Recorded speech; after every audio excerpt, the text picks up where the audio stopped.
نے اپنے گھر کو مدرسہ بنا دیا.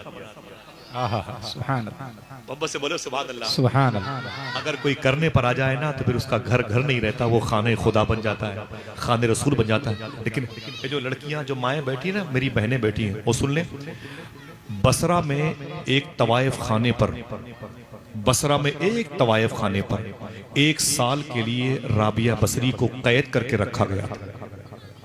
365 راتیں اس طوائف خانے پر رابعہ بصری کو گزارنے کا موقع ملا.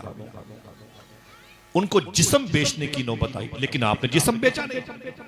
معلوم ہے کیا ہوا؟ 365 راتوں میں جب اس کوٹھے کی مالکن کو پتا چلا کہ رابعہ بصری نے میرے اس چکلا خانے کو مدرسے میں تبدیل کر دیا ہے, اس نے کہا ہے رابعہ مجھے معاف کرنا, میں تجھے غلط لڑکی سمجھتی تھی, تو اللہ کی دوست نکلی, تجھے میں نے آزاد کر دیا.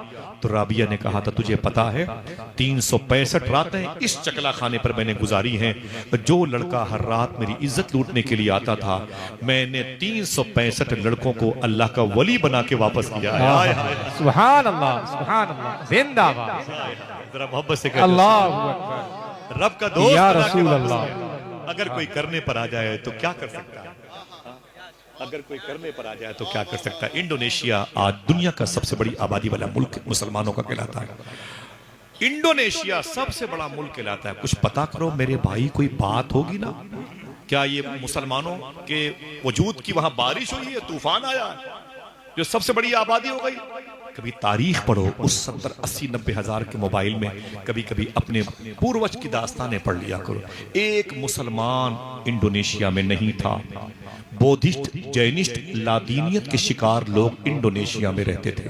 ایک مسلمان انڈونیشیا کے بارڈر پہ قید ہوا, اس کو قید کر کے لے گئی پولیس انڈونیشیا کی اور کہا یہ جاسوس ہے, اس کو جیل میں ڈال دیا گیا.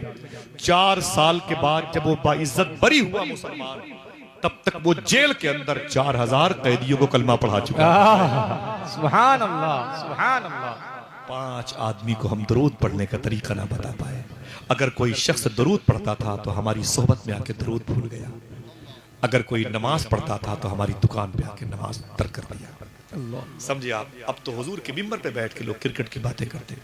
میں نور بھائی جلسہ میں تھا, ایک صاحب پینٹ شرٹ پہنے ہوئے تھے اور حضور کے ممبر پہ میں نے کہا آپ بیٹھے آرام سے, وہ بیٹھ گئے.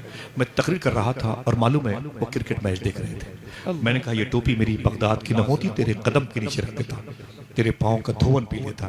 تو حضور کے ممبر پر بیٹھا ہے, لیکن میرے بھائی کیا تکلیف ہے حضور کے ذکر سے. حضور کی باتیں تجھے گراں گزرتی ہے, حضور کی باتیں تجھے لوڈ ہو گئی ہے, تو جوان ہو کر کے کرکٹ دیکھتا ہے حضور کے ممبر پہ. تیرے گھر کی لڑکیاں کس حالت میں ہوں گی؟ وہ رونے لگا, ہٹ گیا وہ.